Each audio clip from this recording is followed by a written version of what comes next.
I had a dream that you were mine. You lit the flame right over the line. So this is the one that's been removed. On my darkest day, like a balloon under the sea, I rose up from pressure beneath, so gloriously. This is Jim, engineer and yachtsman. I'm Adriana, Brazilian by birth and an author. And of course, this is Lucy, a Cocker Spaniel Poodle Cross, mascot of our boat, Kikamalu, a 42-foot Swanson. Our dream? To sail where the wind blows.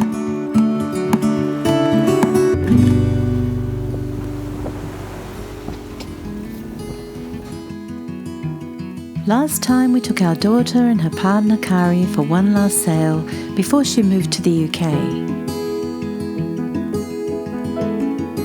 It was a sad goodbye, but also a hopeful one. She was starting a new life, and in many ways so were we.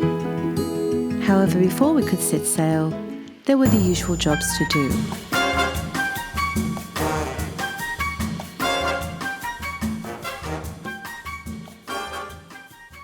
So what are you up to, Jimmy? It's time to replace the zinc anodes in the various parts of the saltwater system. So I've got 3 to do. They have to be replaced every sort of 12 to 18 months. Otherwise they become cavitated and soft and start to become a paste, and they can actually break off and go into the water system, which would be a bit of a problem. I use a Loctite aviation gasket sealant. There's 2 types. There's a hardening and a non-hardening, and I just use the non-hardening. So here's the anode that's already been replaced on the main raw water strainer, and here's the anode that's been replaced on the main saltwater distribution manifold. The last one to replace is this one here, and this is actually part of the transmission's cooling system. So the hydraulic fluid from the transmission gets pumped into this chamber, and it's fed through a lot of small pipes with the salt water passing around it to cool it, and then it goes back into the transmission system.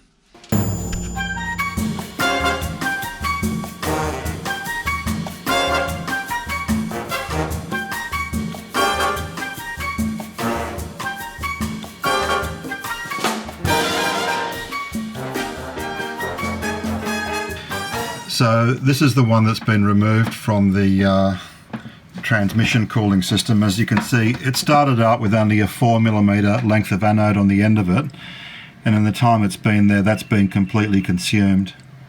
And what's left now, even that's left in there, is pretty soft and starting to get pasty. So that sort of just goes to show you how it works. It's important when you buy these to get a good quality anode, because some of them are not made very well and they'll be consumed in a very short time. And this brand here, ironically, is called Marta.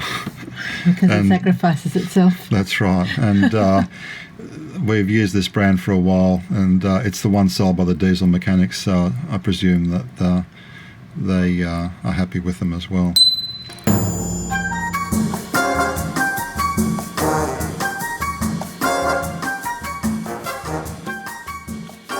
Before leaving for our trip north, we bought a new EPIRB, as the old one had expired. When we tested it for the first time, however, it showed that it had exceeded the maximum number of tests. After calling the manufacturer, we exchanged it for a new one. You can never be too careful with EPIRBs. They're essential in an emergency. It'll beep once and the strobe will flash once, and then a series of green LEDs flashes at 1 second intervals will indicate the self-test is in progress. Okay. It'll then display the results of each of the 4 tests it's going to perform with a green or red LED. Ideally the green one, which is a pass test. And after those 4 tests, a summary will be displayed, which is just a long green LED light. Okay. Okay. So I'm going to press the test. Press the test button. Yeah. There's that.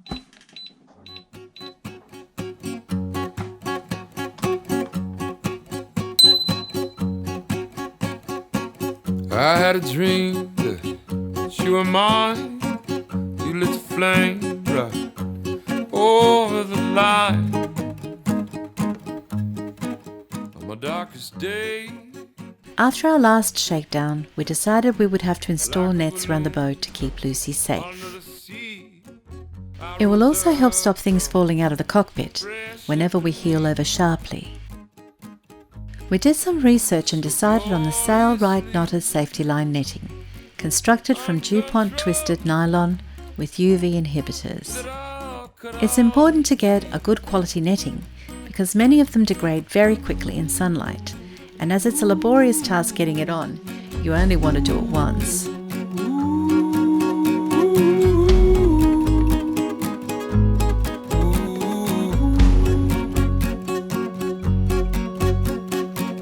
I had a dream that you were mine. We made love on satin blue light from a window of moon.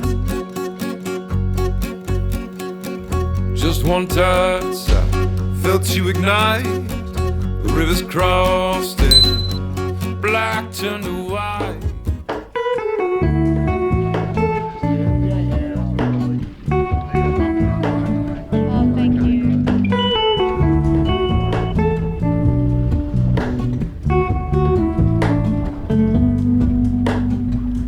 Hello, Ramona. Next we needed to do some provisioning. Our aim was to sail north without a plan, just seeing how far we could get before our son Jason arrived from London for Christmas. Hello, Ramona. I reached through misty. Our first port of call would be Port Stephens, around 70 nautical miles away, so fresh produce wouldn't be a problem. But without a car, you don't want to be carrying anything too heavy. So we replenished our stock of canned and long-life goods and bought enough fresh fruit and veg to last us a week or 2.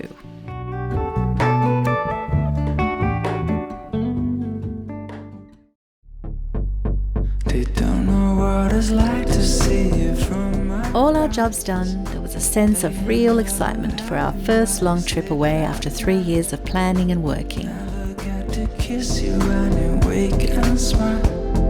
So they will never know. So before moving the boat closer to the entrance for the night, we thought we'd stretch our legs.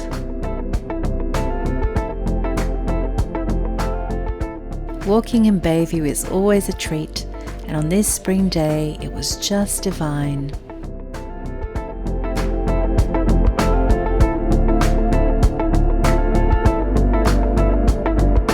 Lazy. The time we spent together was flowing lazy. There is luscious and the head feels hazy. I really don't care at all about who may see. They don't know what it's like to see you from my eyes. They have never held you where you sleep at night. Never get to kiss you when you wake and smile. So they will never know.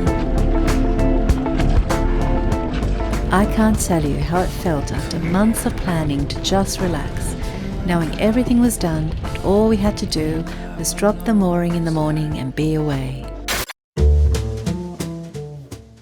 I'm trying to see what's going on with the grey water pump that has decided to play up the evening before we are hoping to depart on a trip.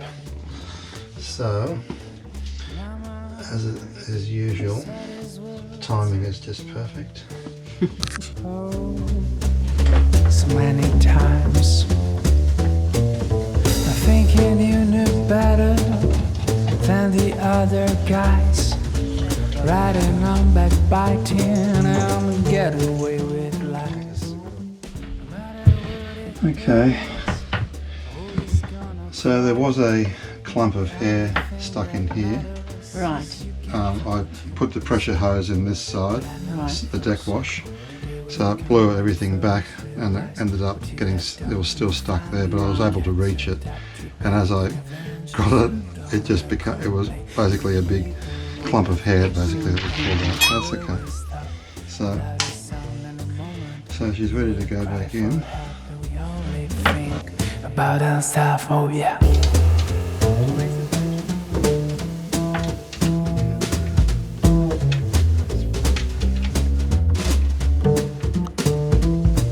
The first time that I met you, I thought it looked so sweet. I stood around for the heels, beating a retreat. And when I heard you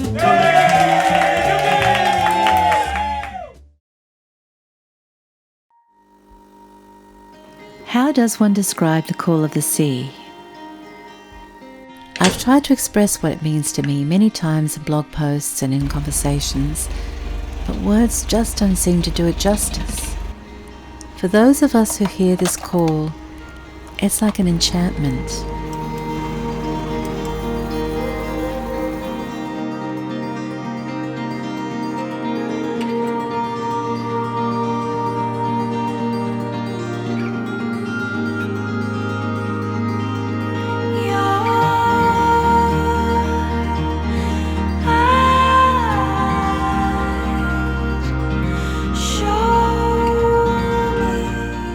And on mornings like this, it isn't too hard to understand the magic, is it?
The poet John Mansfield says it the best, I think.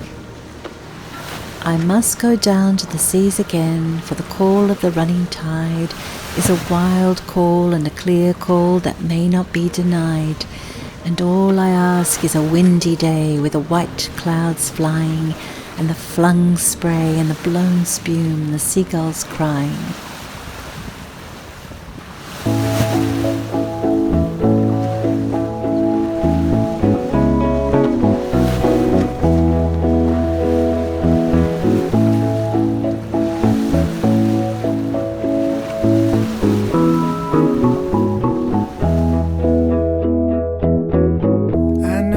just gone away. I keep thinking about that big sky. I've seen so many. We sailed for a while, taking advantage of the westerly night land breeze, staying close to the coast, not only for the breeze, but to avoid the southerly flowing ocean current, which is about half a knot.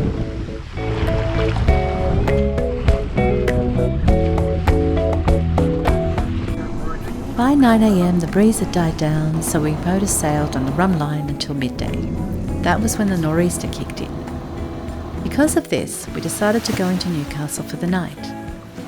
And so we were able to bear away with the nor'easter breeze, which was around 10 knots, and had a wonderful sail to Newcastle when it freshened to 15.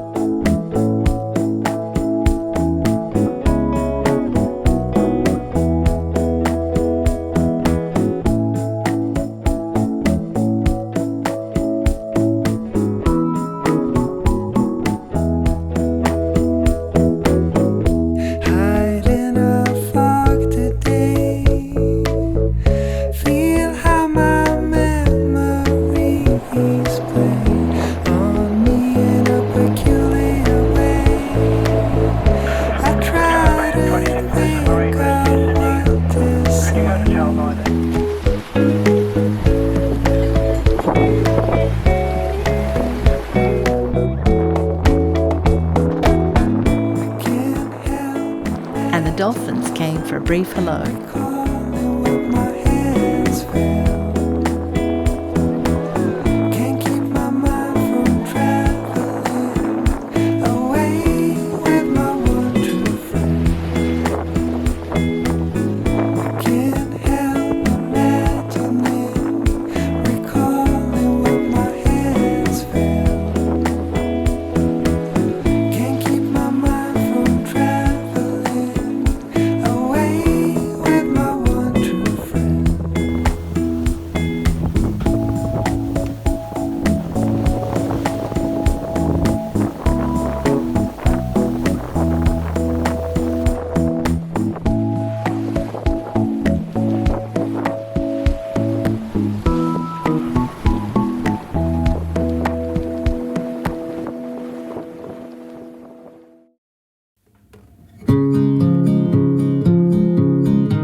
Located at the mouth of the Hunter River, Newcastle is not only the largest city in the Hunter region, but also the largest coal exporting harbour in the world.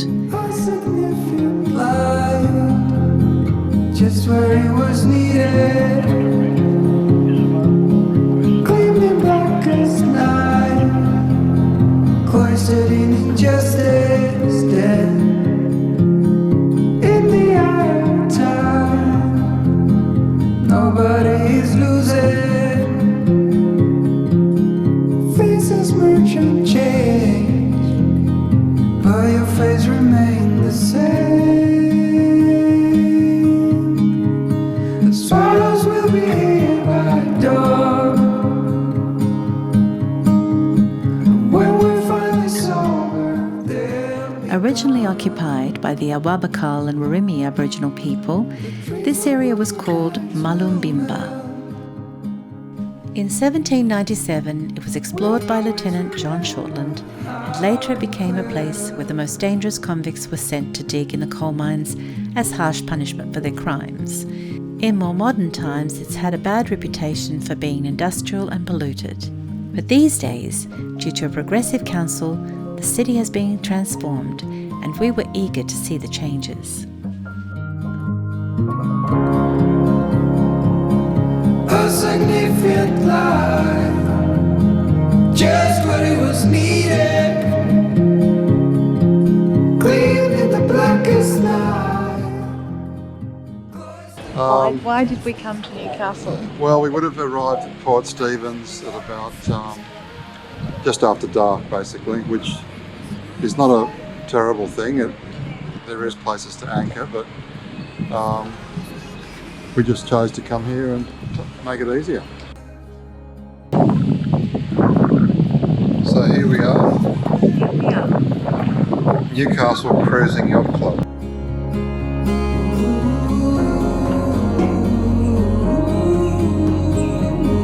You can buy Lucy a bone by liking, sharing, subscribing to our channel and leaving a comment below.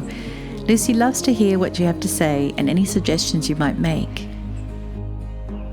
Don't forget to press the bell button if you want to be notified of our next video. And if you like our videos and would like to support us further, why not consider becoming a patron? Lucy favours patrons with many privileges. We want to thank you for following our journey and hope to see you next time. Ciao for now.